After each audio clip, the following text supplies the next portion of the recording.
Stories from Real Life is an independent podcast that is written and produced by Melvin E. Edwards. You can get details about each episode or contribute to the future success of this show by visiting the website at www.podcastreallife.com. On today's episode of Stories from Real Life with Melvin E. Edwards, our guest this week is Adam Spencer. Adam is a sports agent, contract negotiator, and advocate for professional athletes. As the owner of Spencer Group International, Adam sits at the junction of sports marketing, sports administration, and athlete and talent management.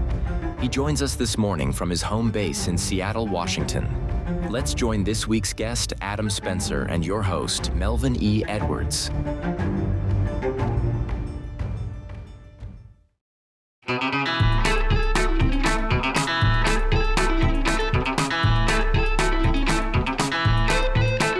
You are listening to Stories from Real Life, a podcast by engaging storytellers for engaged story listeners.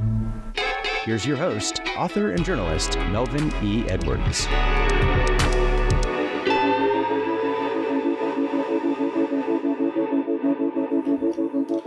Happy New Year and welcome to the first episode of Stories from Real Life for 2025. I'm your host, Melvin E. Edwards. Thanks for joining me on this week's storytelling journey. As you heard in the intro, our guest this week is sports agent Adam Lee Spencer. Hello, Adam, and thank you for joining me on the podcast today. Melvin, grace, peace, and mercy to you, brother. How things going? Pretty good so far. So glad to have you here. So from what I understand, you're from tiny Gloucester, Virginia, and you now live in Seattle. So do you miss going to the Daffodil Festival?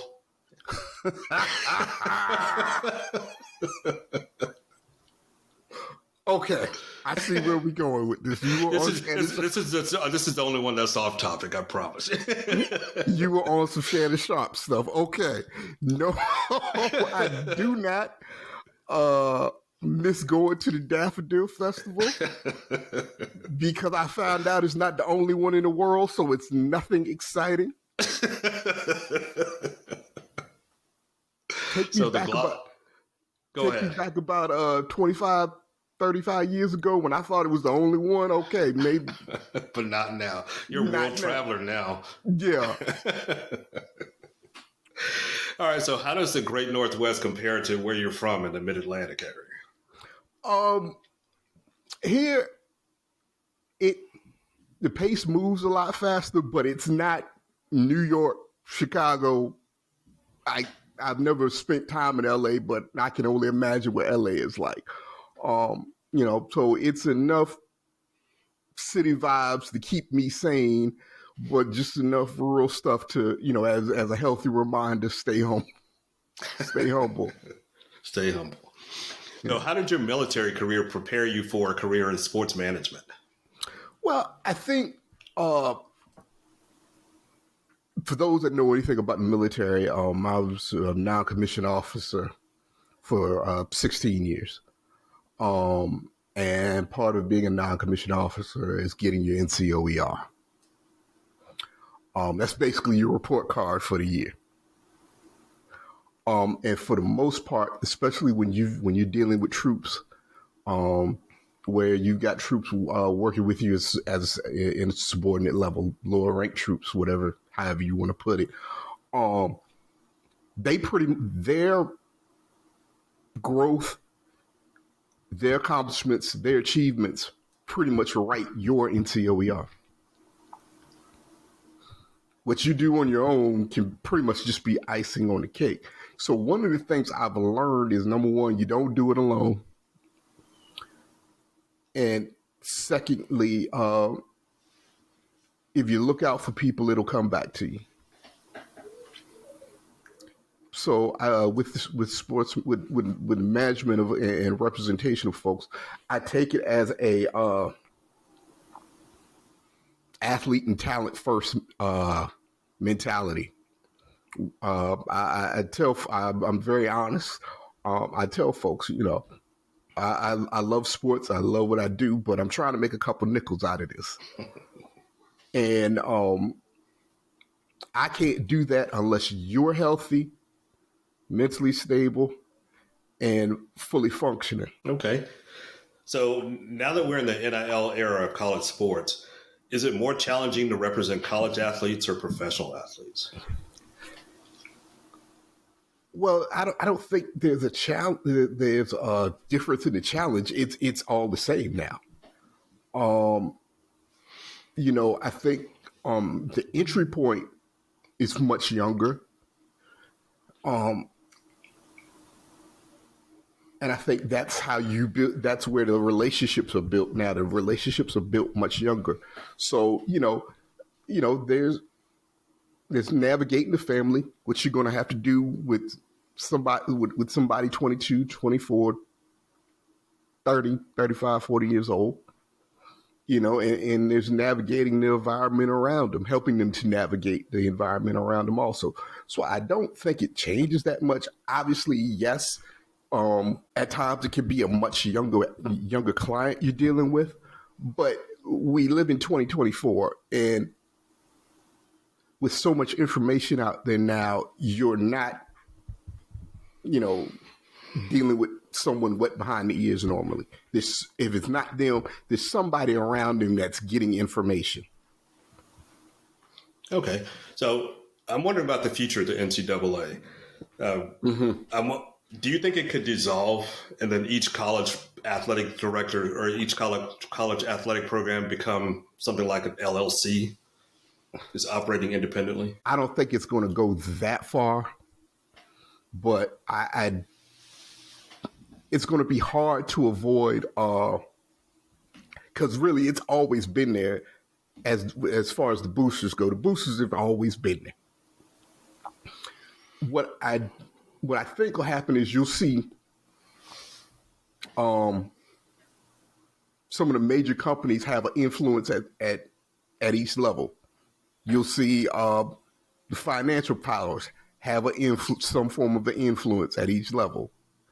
I think that influence may be a bit more relegated with the idea of, the revenue sharing that should be coming after April. But yeah, I do think you'll see some sort of outside financial backing that's not the television deal, that's not the ticket sales, that's not the money from Nike, Adidas, New Balance, Under Armour, you name it. That's not the money from tuition fees. You mentioned revenue sharing. So how do collective bargaining laws impact future NIL deals?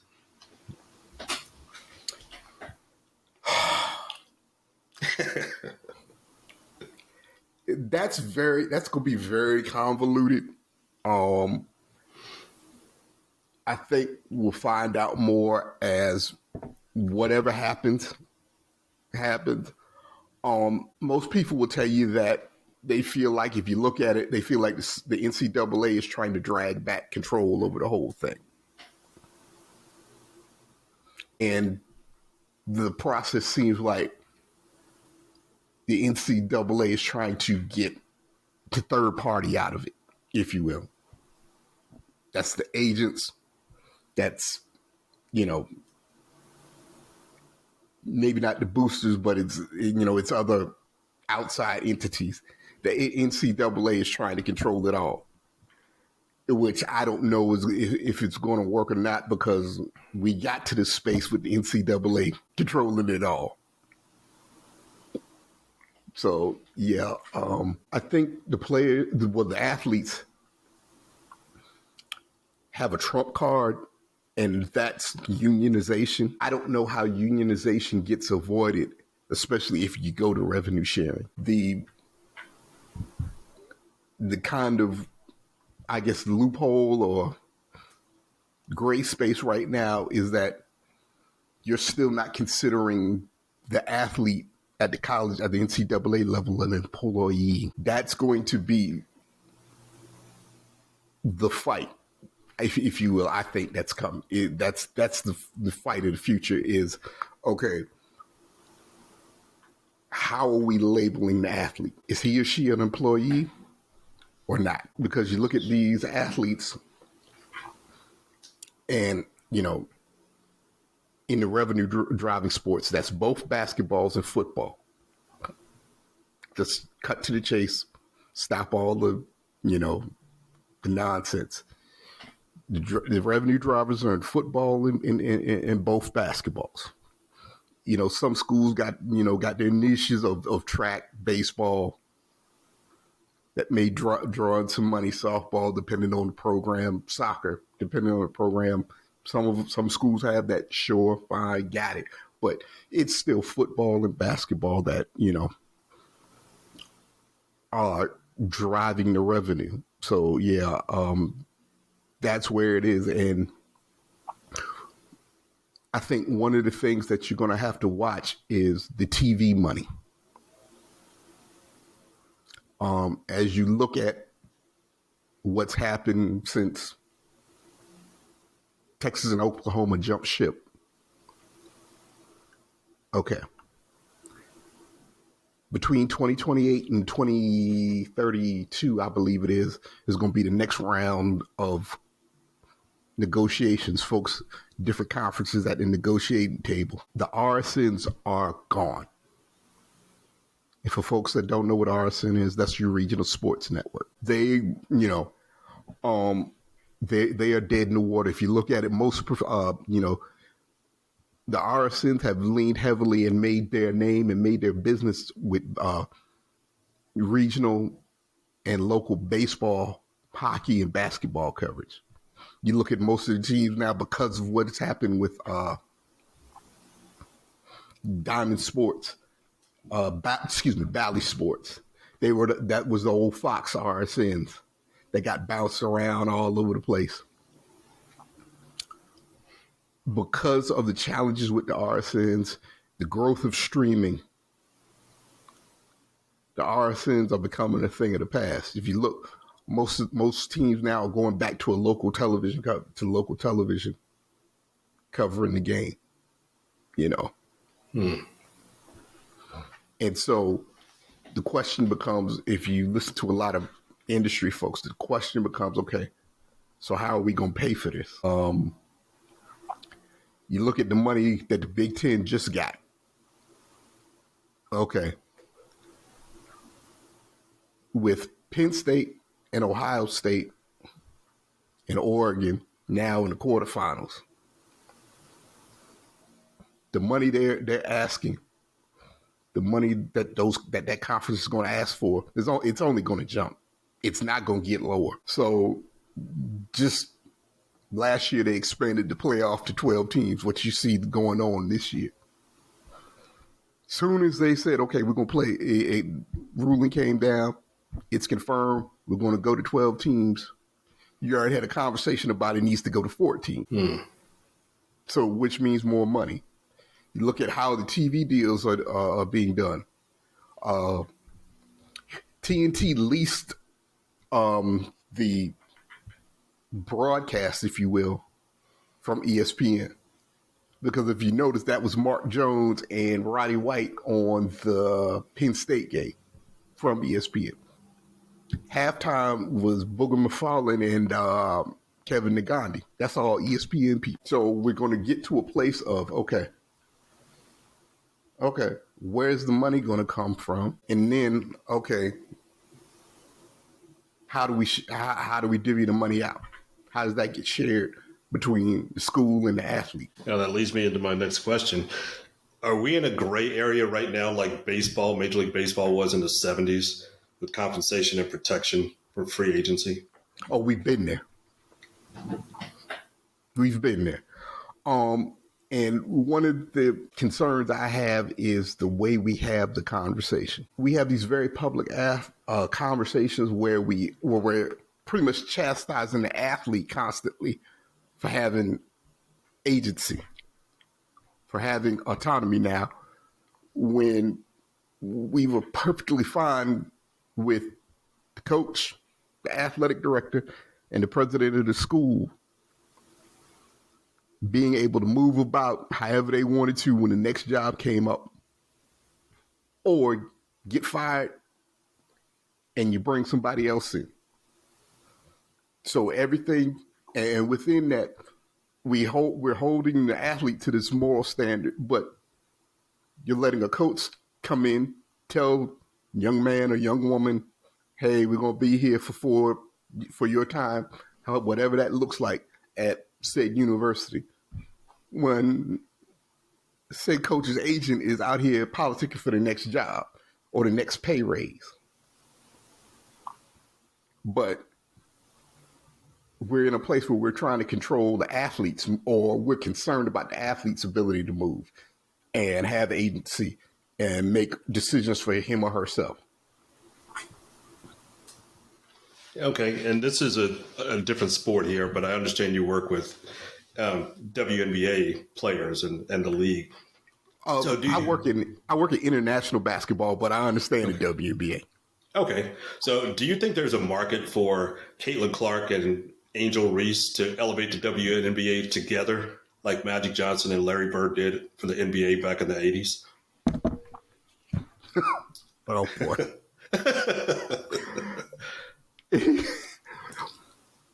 I think we have to understand, first and foremost, the women's basketball, the women's NCAA tournament was growing long before Caitlin Clark set foot on campus at Iowa. So we have to put that into context first and foremost. And let's give credit where credit is due. You know, however you spin it or however we got to that point, her name is elevating the profile of the league. We have to admit that. Now, I think there's a lot of context to that, and there's a lot of social conversations that, you know, sooner or later as grown folks and adults, we got to have with that. Because I think part of the challenge in the conversation with Caitlin Clark and, you know, namely Angel Reese, is that we never dealt with the social context and the contextualized conversations that were needed when it was Magic versus Bird. So if we didn't want to deal with the social undertone, the racial undertone, and the class undertone of the conversation when it was Bird and Magic, how in the hell do you think we're going to deal with it when it's Caitlin Clark, Angel Reese, and we have those in media spaces pitting Caitlin Clark versus black women, drill down. We've got those in a media space basically pitting Caitlin Clark versus black queer women. We're supposed to deal with that in the environment we live in, but you didn't deal with it in 1980. I was 4 in 1980, and we're supposed to deal with it. And so we're supposed to have this contextualized and thoughtful conversation now in this environment we live in. Come on. If not now, when?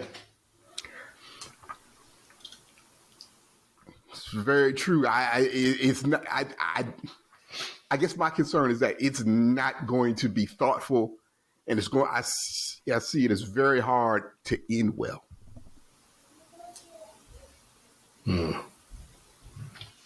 Okay, so let's talk about you as an agent.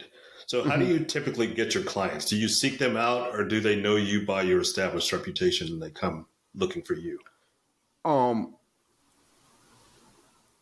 If you've done the right things, that means you've registered with said governing body, said organization, said league, said players association. So obviously I have a social media profile with my company. And I'm registered right now. I'm on FIBA's website. You can Google me on FIBA. You can find me on FIBA's website. I spent 5 years with international soccer also. Their regulations changed, and I didn't get grandfathered in. So hopefully by May of this coming year, that'll be taken care of, and I'll be back doing soccer. And we'll hopefully be moving into other sports this year also. But yeah, whatever sport you're in, the first thing you should, if you're an athlete, the first thing you should do is look for that person to be registered with some governing body. I don't care what sport it is. If that person's not registered in some way, shape, or form with some governing body, I would probably stay away from them. And that doesn't matter. And no matter the sport or the marketing and branding opportunity that you think or that they tell you they can help you with. All right. So if I'm the parent of a star high school athlete, potential college star athlete or professional athlete, and I want to consider you as an agent, what kind of pitch do you give for that parent to convince that parent that you can give their child the kind of one-on-one attention that they would be looking for?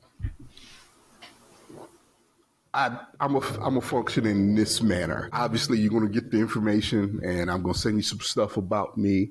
I'm going to let you read that.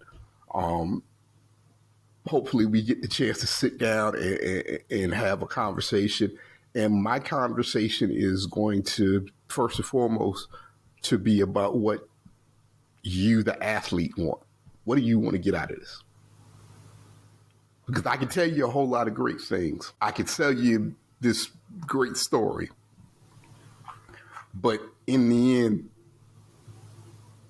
does this meet your needs? Because like I said earlier, I love it, but I'm trying to make a couple nickels out of it. I can't do that if you're not in the right space. I can't do that if you're not happy. I can't do that if you're not healthy. I can't do that if you're not in the right mindset. I can't do that if you don't understand what's going on. Because if you don't understand what's going on and something happens, what's the first thing you gonna do? First thing, either you gonna do it or somebody around you is gonna tell you, okay, he got to go. I'm not trying to get to that point. So what I initially try and do is get you to try and understand the needs of the athlete, understand the environment around him or her, and then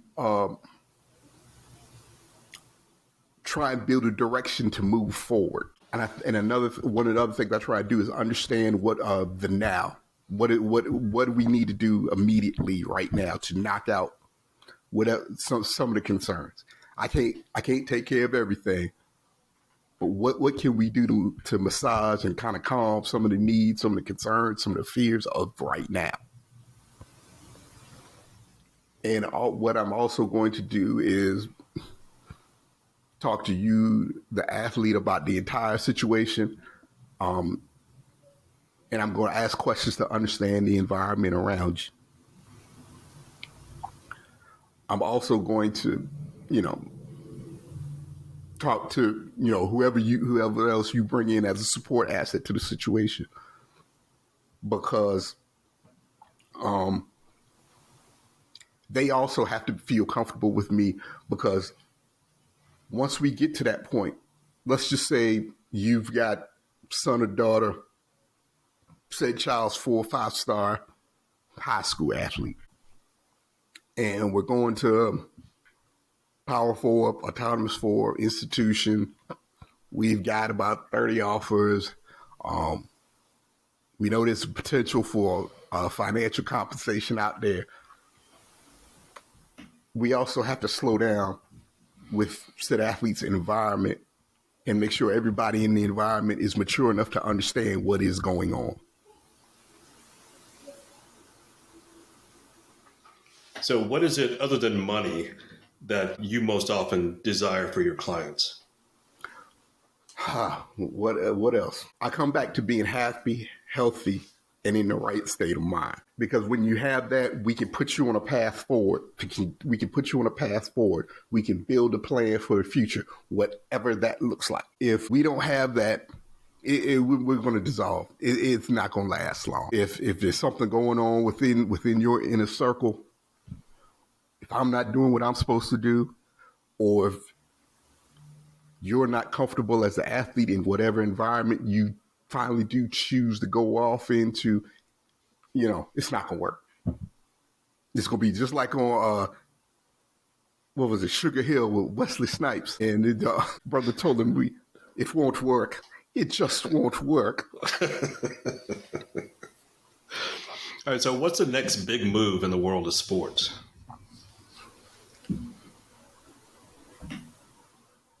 I'm going to say this, and ain't everybody going to be like it. Ain't anybody going to like it, but obviously, whatever the end game is with this Supreme Court ruling about revenue sharing, that's going to, in college.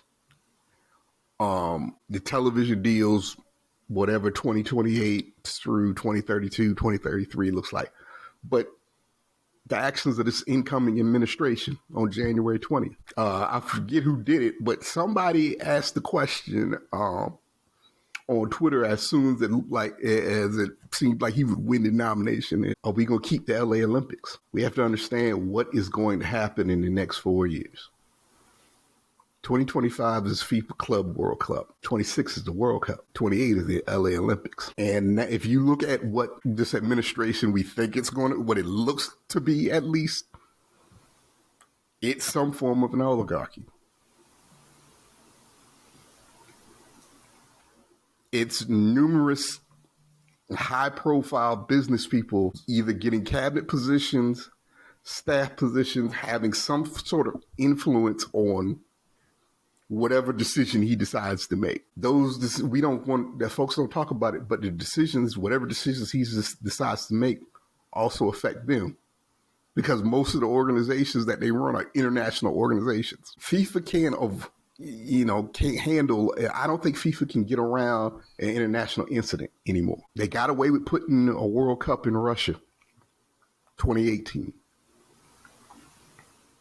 A lot of us stood on our moral and ethical and social, business when it came to Qatar in 2022. Whatever is the plan is for immigration becomes a human rights crisis. Now what? You've got a Club World Cup and a World Cup in this country. Hell, if just immigration alone, if they mess with that to the point where it's a complete dumpster fire, how are you going to get these countries in the U.S. to play? This is I think a $10 billion tournament coming up with the World Cup. How long can the IOC hold on coming off of what in the end was a pretty good Olympics in France? All things considered. There was some social challenges, but all things considered, that Olympics in France kind of brought the Olympics back, at least the summer game. How long can the IOC just stand by if we've got a human rights crisis? Well, the human rights crisis is already here, but that's not here today. But how long can the IOC stand by if whatever comes after January 20th is a total dumpster fire? What do you do? Some of the past Olympics, you look at China, it took a couple of years, but eventually there's like a CNN, 60 Minutes, some documentary talking about the ugly side of whatever went on to get the games, to get whatever infrastructure that was built to be built, and then the execution of the games. Sooner or later, it may take a couple of years, but there's generally a documentary that tells all the ugly stuff. In this world of Twitter, it ain't gonna take long before somebody's on a Summer Jam screen with the ugliness of whatever happens after January 20th. Is the IOC gonna be able to swallow that down? Is FIFA gonna be able to swallow that down? And then, oh, by the way, in 2031, it's most likely going to be a joint bid from the U.S. and Mexico for the Women's World Cup. That should be interesting. All right, so what do you think the sports world learned from the pandemic? I think one of the things that should have been obvious is that all of the general financial power is on the two coasts, which in the sports with less revenue sharing, with looser revenue sharing regulations, has played out to where all the money and all your best teams are on the two coasts. You look at every team, most of the teams that we feel like survived the pandemic or came out of the pandemic okay, they were either on the two coasts or in probably the two biggest cities in the middle of the country, Chicago and Dallas. So that's the first thing and probably the biggest thing. Secondly is that, to take a European term, you can play the game behind closed doors. We may not like it. It may not look the same on television. It may not sound the same, but we can play these games without the fans. So that's number two. Number three, we got comfortable with streaming, and that's that's not even a sports thing. That's across our society as a whole. We got more comfortable with Netflix. What comes of that? Apple pretty much buys out all the MLS rights.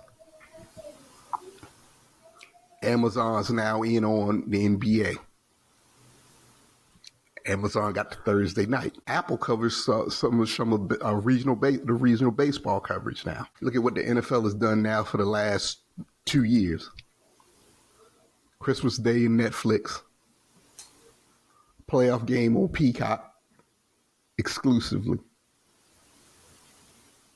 So that's the third. Those are the three, I think, the three biggest things. All right. So in addition to the things that you've already discussed, revenue sharing, a Supreme Court decision, potential fallout from the incoming administration related to international sports, is there anything else, any other major events coming up in 2025, potentially, or 2026 that you want to discuss today?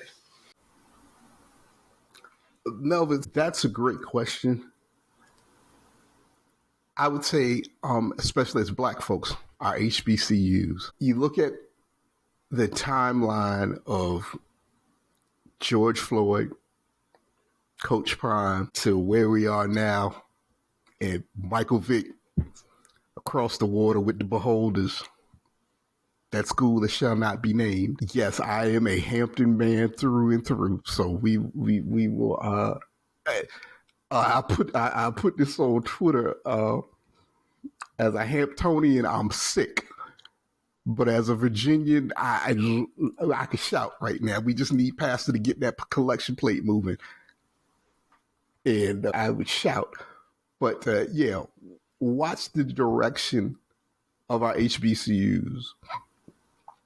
Our two major conferences, the SWAC and the MEAC, they're up for television deals very soon. Celebration Bowl did a 2.1 or 2.2 this year.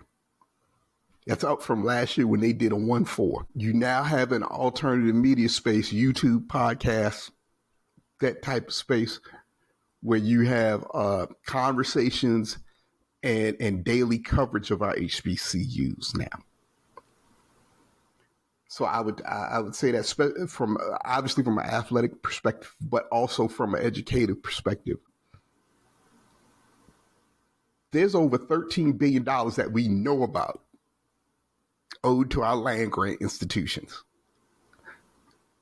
So what is especially with January 20th coming, what does the process look like for our HBCUs to get what's owed to them and begin to level set themselves, especially from a financial perspective? Because that's one of the great ongoing conversations within the community, is the direction we need to go to stabilize ourselves financially. So yeah, that's the other thing I would look for within the next 3 to 4 years. Okay, well, that's a good way to end it up. So we will wind up this conversation today with our guest, Adam Lee Spencer. Adam, thanks so much for joining me today. It's been a fun conversation to kick off our third season on Stories from Real Life. Thank you for being my guest today. Melvin, I appreciate your time and your platform, brother. Well, thank you for joining me and getting up early on the West Coast. I really appreciate that. So that's it for this week's episode of Stories from Real Life. Join us again next time for another great storytelling journey. Until then, don't forget to shine your light wherever you go. That was Stories from Real Life. Join us again next week for another great storytelling journey. See you next time.